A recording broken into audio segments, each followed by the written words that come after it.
यदि तुम मानते हो कि नापित नंद और क्षत्रिय में कोई अंतर नहीं, तो तुम्हें इसका प्रत्यक्ष प्रमाण देना होगा। इसे ग्रहण करो और प्रमाणित करो कि एक क्षत्रिय और नापित नंद एक है। आपू! राजा हो या रंक, सभी को अपने सम्मान का पूरा पूरा अधिकार है, किंतु आपको प्रत्यक्ष प्रमाण चाहिए कि हम सभी एक हैं, तो वो प्रमाण मैं आपको अवश्य दूंगा। मैं यहां किसी दाता का याचक बनने नहीं आया हूं सम्राट। एक भारतीय दूसरे भारतीय को समझाने आया है कि वो उसकी सहायता करे। मैं इस युद्ध में आपको बराबर का भागीदार बनाना चाहता हूं, अपने सामान रखना चाहता हूं, और अब हम सामान हैं। बुद्धि और बल का अद्भुत उदाहरण प्रस्तुत किया है तुमने पुरु, किंतु सहायता उसकी की जाती है जो सहायता को संभालने के योग्य हो।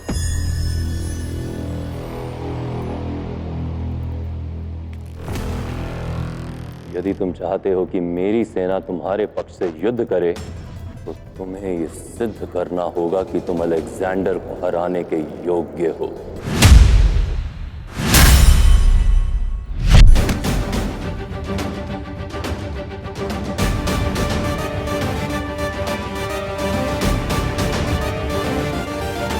सेना उसकी ओंकार सुनती है जिसकी भुजाओं में बल हो। तुम्हारी भुजाओं में तो इतना बल भी नहीं कि मुझे धरती पर गिरा सको। तो फिर सहस्त्र सैनिकों और रथ का भार कैसे सहेंगी तुम्हारी ये दुर्बल भुजाएं?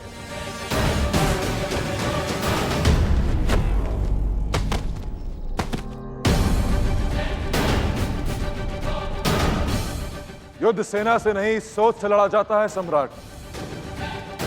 शस्त्र के प्रहार से नहीं, विश्वास के आधार से। यदि सोच सत्य बनकर सामने आ जाए और विश्वास विजय बनकर, तो मुझे विश्वास है कि मेरे साथ 100 की सेना हो या 1 लाख की, मैं उस अलेक्जेंडर को जीतने नहीं दूंगा।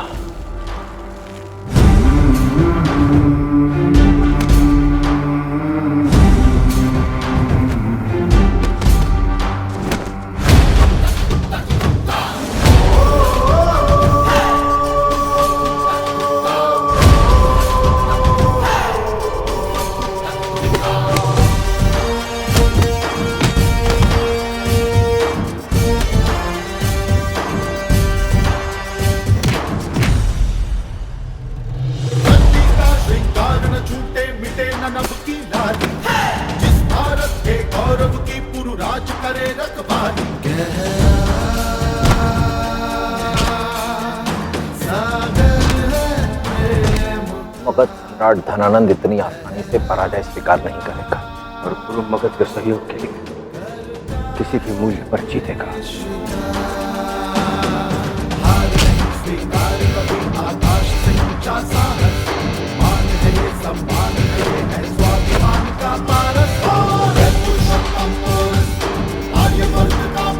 मुझे जो प्रमाणित करना था मैंने कर दिया सम्राट।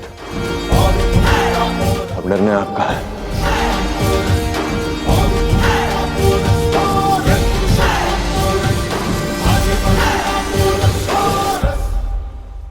अब मैं भी इस सत्य को मानता हूं कि सभी उंगलियां एक बराबर नहीं होती।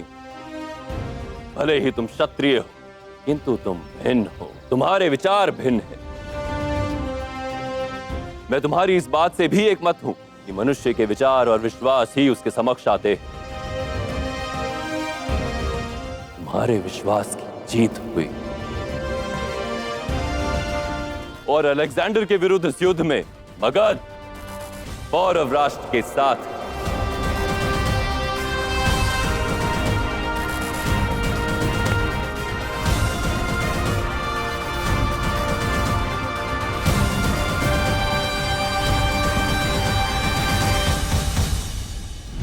पौरव राष्ट्र और मगध अब एक हैं। अखंड भारत की शुरुआत हो चुकी है अलेक्जेंडर। भारत पर अधिकार करने का तुम्हारा स्वप्न अब खंड खंड होगा।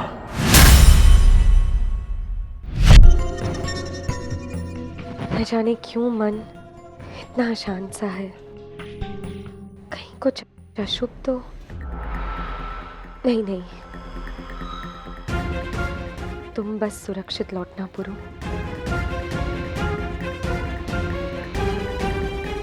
अब कुछ सुरक्षित नहीं है लाची, सब समाप्त हो चुका है।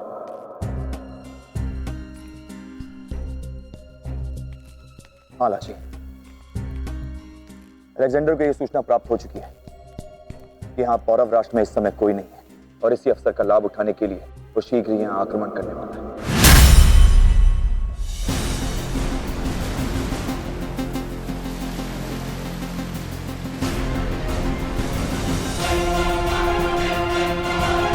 हमारी आधी फौज को पानी और आधी को जमीनी रास्ते से भेजो। इस वक्त पौरव मुल्क में कोई नहीं है, इसलिए हमारी आधी फौज भी काफी है। बाकी को जरूरत पड़ने के वक्त के लिए तैयार रखो। किसने कहा कि यहाँ कोई उपस्थित नहीं है? पौरव राष्ट्र की महारानी अब भी जीवित है अम्बी।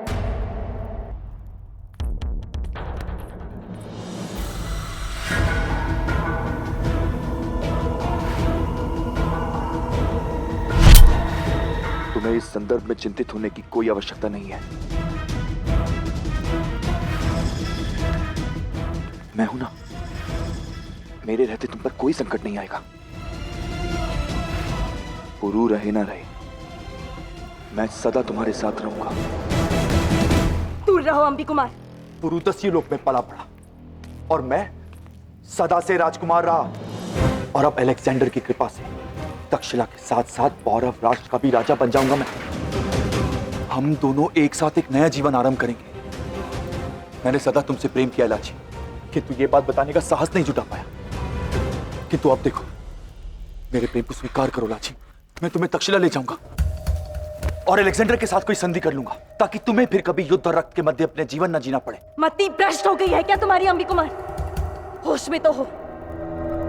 मैंने तुमसे कभी प्रेम नहीं किया है। तो क्या हुआ, अब करोगी?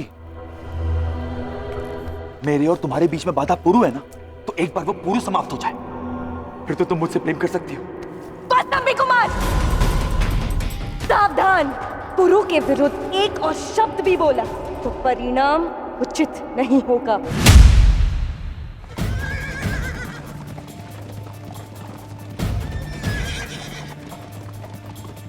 क्या हुआ पुरु? अब तो हमारे पास मगध की विशाल सेना का भी बल आ गया है। अब तुम्हारी चिंता का विषय क्या है? मुझे कुछ अशुभ घटने का आभास हो रहा है पिताश्री। ऐसी अनुभूति मुझे फारस से लौटने पर हो रही थी जब कनिष्क ने आपको और मां को बंदी बनाया था। तुम चिंता मत करो पुरु, हम आज रात तक पौरव राष्ट्र पहुंच जाएंगे। नहीं भाई, मुझे शीघ्र अतिशीघ्र पौरव राष्ट्र पहुंचना ही होगा। मैं आगे निकलता हूं, आप सेना को लेकर पहुंचिए।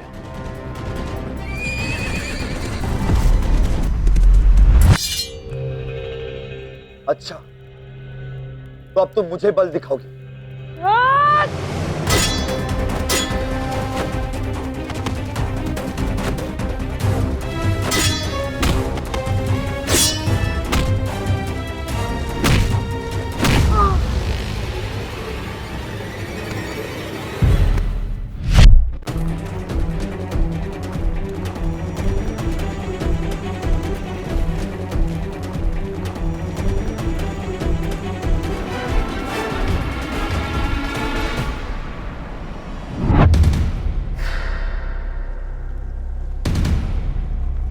तो आज तुमने सिद्ध कर दिया कि तुम उस देशद्रोही अम्बिराज के पुत्र हो।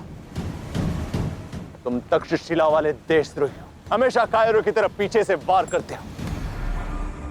पिता ने बहनों की अनुपस्थिति में बहन की हत्या की, और अब पुत्र भाई की अनुपस्थिति में भाभी के मान के साथ खिलवाड़ करने जा रहे। पर शायद तुम ये भूल गए कि लाची का पिता अभी भी जीवित है।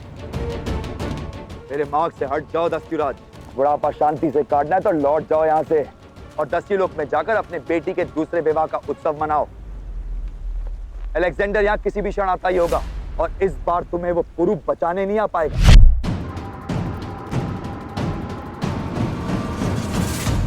गुप्त द्वार के सारे सैनिक तो मृत हैं और ये मार्ग झेलम की ओर जाता है। राजी,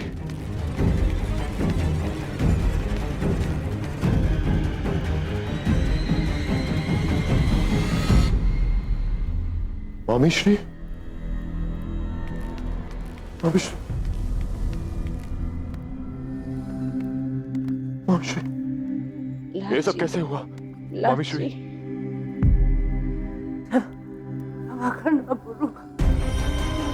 अमराज का रंग इस मां के दूध से अधिक गाढ़ा निकला।